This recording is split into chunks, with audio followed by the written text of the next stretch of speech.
This is The Win, Special Edition Raw, where I share my personal stories of failures and successes as a serial entrepreneur, my views on how to start and grow a business using today's top online marketing and sales strategies. So welcome to The Win, Raw, with me, your host, Heather Havenwood. Are you over 45, 60? Are you relying on the traditional medical field to help you feel great and get you back to a balanced body? Good luck with that. At e2lab.com, Dr. Don Salio got sick of people complaining about bloating, inflammation, and feeling sluggish. He has created unique, potent, and powerful non-pharmaceutical supplements to help the body rebalance, detox, and get back to being healthy. Go to e2lab.com, getting you back to healthy and balanced. Hi, everyone. Welcome to The Win with Heather Havenwood. Oh my gosh, this is going to be an exciting solo episode. And, I'm going to be talking about today something I work with my clients. As a performance and marketing coach and a high performance marketing coach, I work with clients that are what I call already successful in their business and life. And they come to me and saying, hey, maybe my business, maybe their business is like not 100% growing like they want them to, or they are they're growing but not at the pace that they want to grow, and so they want to look at their marketing and sales. And so I work with them on how to what I call be an upper grade level high performer, like basically a better performer in entrepreneurship, because entrepreneurship, believe it or not, is not for the faint of heart. It's not for the faint of heart. And you can read all the articles you want. You can watch all the YouTube videos you want. But at the end of the day, entrepreneurship is a direct correlation, and the business is a direct correlation to the actual entrepreneur, meaning the level of the performance. Okay, so I'm going to go into that a little bit today, and something that came up with one of actually a couple of my clients recently, almost all my clients actually going through this right now, which is kind of interesting. So they come to me usually what I call in phase one, saying, hey, I need help with my marketing, or hey, I need help with my sales. My revenue is not as big as I want it to. And so of course, they jump on the train called, oh, I need to do marketing and sales, which is great. But now they're all in like this phase two, which is super exciting because, again, remember, entrepreneurship is not for the faint of heart. And as a marketing and performance coach myself, people come to me when business is either steady or slowing down. Okay, so I just wanted to get you the world of that. And then they think, all I really want is more clients and more momentum.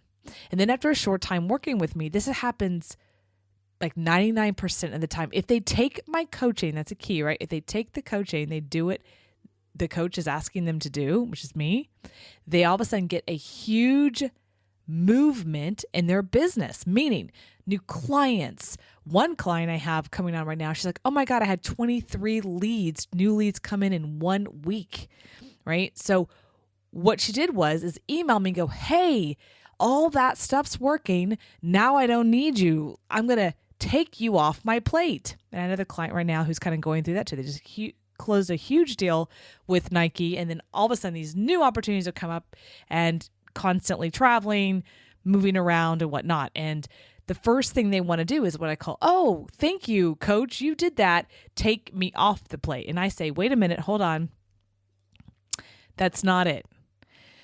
Because now you're in phase two. Woo, hold up. Because if you have the train moving, right, and you brought on a coach to help you get the train moving, and now you're going from 30 miles an hour to 60 miles an hour, 80 miles an hour, the train is moving momentum. The last thing you want to do is what I call take things off your plate. Okay, so I want to give you a scenario here that I think is so important, and I was telling a girlfriend of mine this and she started to giggle because she totally understood. So just imagine, and this is the difference between men and women entrepreneurs, okay? So just imagine you have two women and they're having coffee and they're chit-chatting about business and life, and the entrepreneur says to her friend, oh my gosh, I'm so overwhelmed. I have all these new clients coming on. I even can't manage it. I usually get to the leads in a day and it's taking me 2 or 3 days to get to the leads. Oh my gosh, I don't know what to do. And the girlfriend says to her, you are so stressed. You need to take some things off your plate. And then the girlfriend goes, yeah, you're right. I need to take some things off my plate. Okay, scenario 2. You have 2 men and they're buddies and one's an entrepreneur, and they're having a brewski at the end of the day. And then one guy goes, man, I got all these new clients coming in the door. I got all these new opportunities coming in the door. I'm totally stressed out, but I'm also like, there's all this stuff going on. I think I need to hire 2 new assistants this week. And the other guy goes, yeah, that sounds cool. Okay, I am telling you that's what happens. Women have this idea, if I'm stressed, take things off my plate. And as a performance coach, what I say to you is one cannot expand if they keep taking things off their plate. They only expand by adding things on the plate. So what this means is you have to go from creation and movement to managing, right? And really expanding yourself. And that's what I want to talk to you about today. Yay. So the first thing in the men and women, I want to bring that up because it usually is gender, but at the end of the day, it's 2 different mentalities, okay? So I want to make sure that you understand the difference. That I'm not bashing women or men or either one, but it is very society synced that women have this, oh, you're stressed, take things off your plate, get smaller. And men go, oh my God, there's so much going on. I need to hire some assistants, right? So I can not do all this stuff that they can do more stuff and I could do less. That's how, real entrepreneurs should be thinking, men or women. And so if you look at both of those people's businesses a year from now, who do you think is going to be expanding or bigger in a year? It's going to be the one who basically hires or delegates the other person. Okay, so I want to keep that in mind. Okay, so again, the intuitive thing is take things off your plate. And I say, no, don't do that. You expand as a leader or as a manager or as a business owner, the more you add and manage, okay? It's not only about delegation, it's about expanding your systems, blocking your time from time vampires, setting up systems that are making sound decisions based on data and facts. I'm going to go into that, okay? All right. So taking what I call counterintuitive approach, which is adding and keeping things on the plate, keeping the momentum of the train at 16, 89, 90 miles an hour, keeping up with the momentum and the movement, and upgrading how you live your day-to-day. Here are some 5 tips, okay? Tip number 1, tame the interruptions.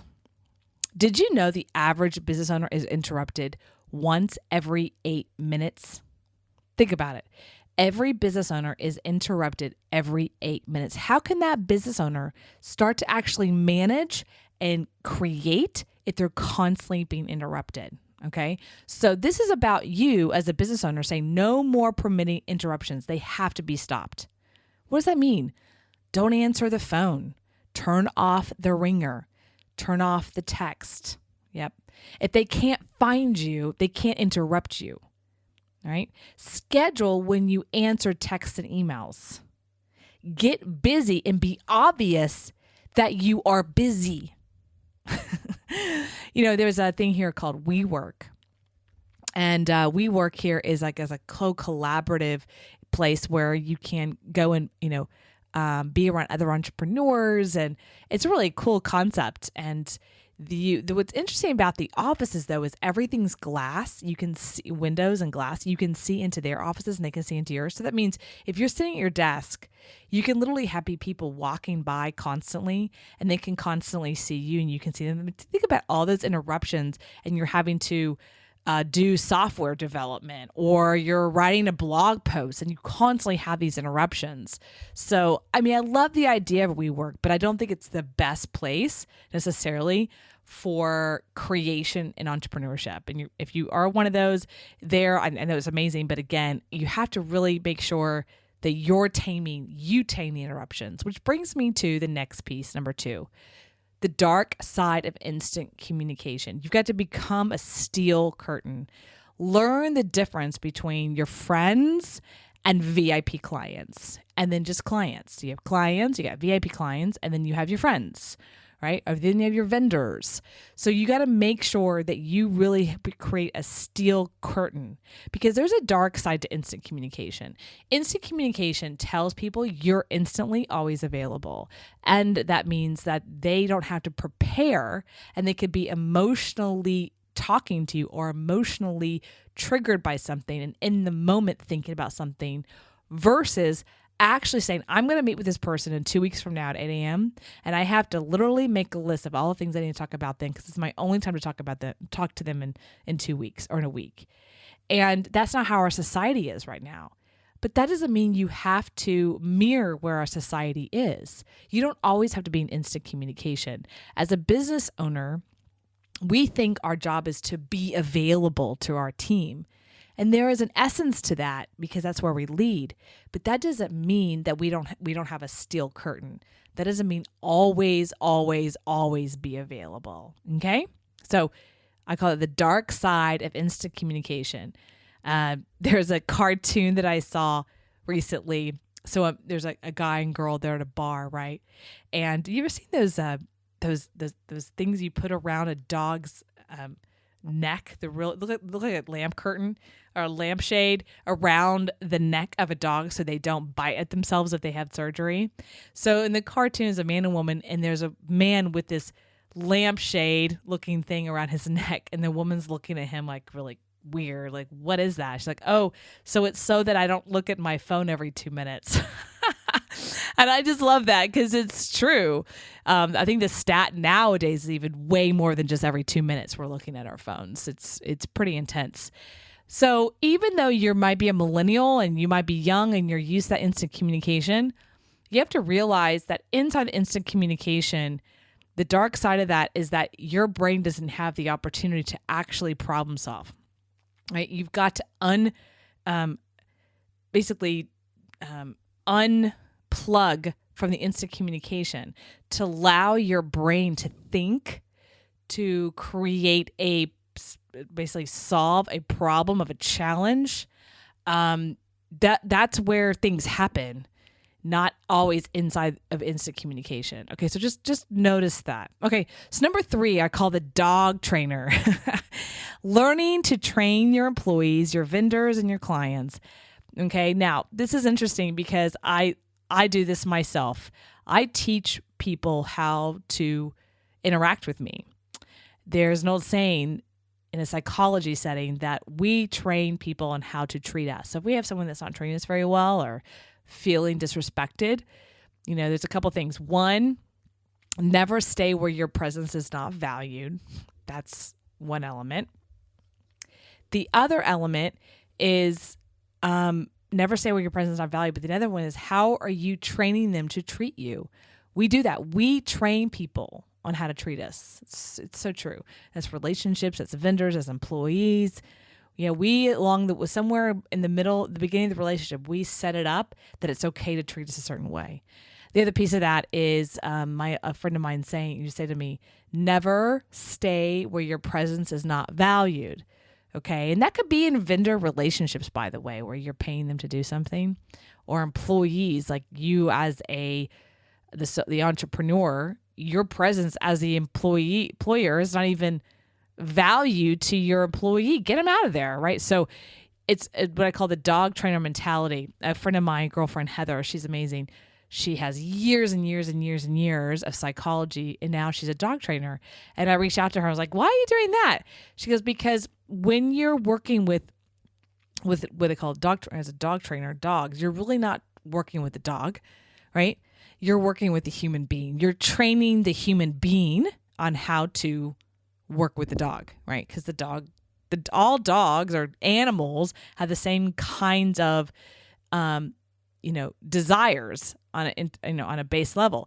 We as human beings have to understand that so that we can then work with that. So I love the dog trainer. Learn to train your employees and your vendors and your clients on how to get a hold of you or how not to get a hold of you. How their job is to be 100% available to you when you need it, not the other way around. All right, cool. All right, so let's see. That's number 3. Number 4, fight to link everything to a goal. Okay, what I mean by that is when you're in a meeting, well, and I'm real big on like what I call not doing meetings upon meetings upon meetings. When you're in a meeting, when you're on a phone call, when you're doing a blog post, what is the goal here? What's the intention? Where is this moving your business? Does this feed your confusion or strengthen your clarity of your business? That is a question I ask myself all the time. Does this feed my confusion or strengthen my clarity in my business? Doing this podcast, does it feed my confusion or strengthen my clarity? Writing a blog post for a big publication, does it feed your confusion or strengthen your clarity? Okay. So find the link to everything. Fight to link everything to a goal. Okay. Live by your calendar. This is a big one. And if you look at my calendar, everything is blocked by time, right? I literally live by my calendar. I do what my calendar says. My calendar says you're checking email now, I go check email. If my calendar says you're walking the dog now, I go walk the dog. My calendar says now go to the gym, I go to the gym. Like I literally live my calendar. I let my calendar be the boss, right? And I place in my calendar everything that I want to have done, completed, and tasked. I use the calendar as the task master, not just the list, okay? There's a list, and then there's placing blocks of time inside the calendar. It's called living by your calendar. I literally wake up when my calendar says I wake up, okay? And then I go, like for my morning ritual is I wake up, I go downstairs and I go right on the treadmill before I, eat breakfast, before I do anything. I get on the treadmill for 30 minutes. So that's what I do. Then it says to go walk the dog. I go walk the dog. Then I come back and I eat breakfast because that's what it says to do. Then I go take a shower and get dressed because that's what it says to do. And then I get my day started because that's what it says to do. I literally live my calendar. When it tells me to go work out at 1 o'clock, I leave my house at 12:50. I get in the car, I go work out at 1 o'clock, and boom, boom, boom, on it goes. So I want you to really get that concept. Some people go, oh, look, I'm free as a bird. I'm a solo entrepreneur. I can do anything I want to do. I'm like, wrong answer. You've got to live and breathe by your calendar. All right.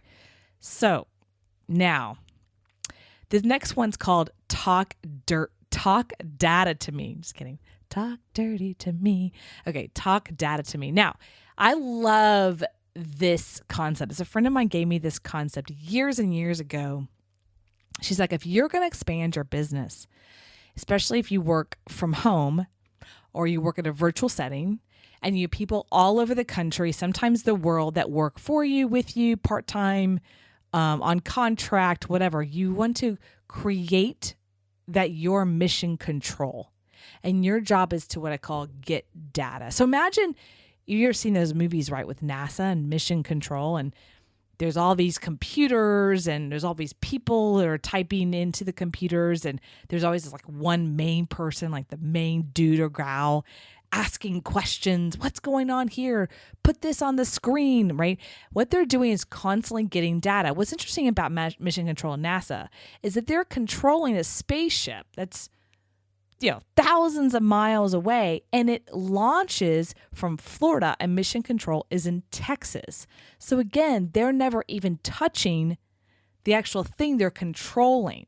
So just imagine that for a second, because when I started taking that on, that coaching of like, my world is mission control, and the job of employees and vendors and people that work for me or contractors is to give me data, right? Then things started to really alter in how I manage things. That's why I have 4 online businesses at this time, because I manage data. All right. And sometimes I call people on the carpet. Recently, this week, someone who works for me, who's a web person, I've known her for many years. She's now kind of with me more of a full-time, but for her probably it's part-time. And I called her out. I said, hey, I just looked at the work that you asked me to look at to approve or not approve. And look, I'm going to call you out on this. I know this is sloppy work for you, and I'm not even going to acknowledge all the different things that are wrong with it. I'm clear You can do better than this, and I'm just going to call you out. It's sloppy work. And I wasn't sure how she's going to respond. And she responded, you're right. It was totally sloppy. I know I could do better than that, right? And she's back on the feed and probably going to give me something really better to look at. So part of this is managing the data and then pushing back and going, hey, this isn't going to work. Go get the better data and come back to me when it's done. That's where you train your staff to send you information data. So you became much in control and you start making decisions based on information data and data. Okay. The last one is really interesting to me because it's a time success principle of every single person I think that's successful in life. And that's called punctuality. All right. And that's being where you are supposed to be when you said you're going to be there. It's also called integrity, doing what you said you're going to do when you're going to do it, without exception, without excuses, every time. Punctuality provides personal power. Punctuality and integrity provides personal power and success. A person reveals a great deal about him or herself with their punctuality or lack of punctuality. See, respecting your time is one thing. Respecting or disrespecting my time or another person's time is a true test of a person with integrity or no integrity. Okay, look, successful people, like really successful people, they're constantly judging others based on their word, their punctuality, right? They have their own little ways. They're always looking to judge or assess another person, what they call reading, cold reading, all right, a warm reading. And you can do the same. You feel free, but by all means, judge, but know that you will be judged too. So the point of that is don't throw a rock in a glass house, okay? If you're going to judge others on their punctuality and integrity, yours better be pristine first. Judge yourself on your own punctuality, on your own integrity, and then you can call people out on theirs. That's really a golden rule, okay? And here's what I say in conclusion. In conclusion, I urge every business owner, every solo entrepreneur, every independent business contractor to expand, to grow, to take on big things, and make sure you're personally upgrading your life, your systems, your mindset to go along with it.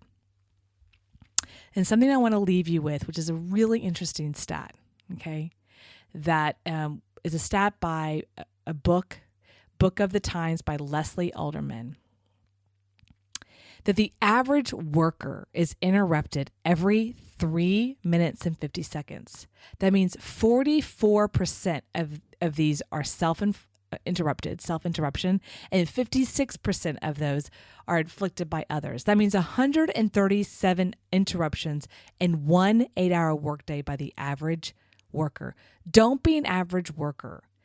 Be a successful entrepreneur.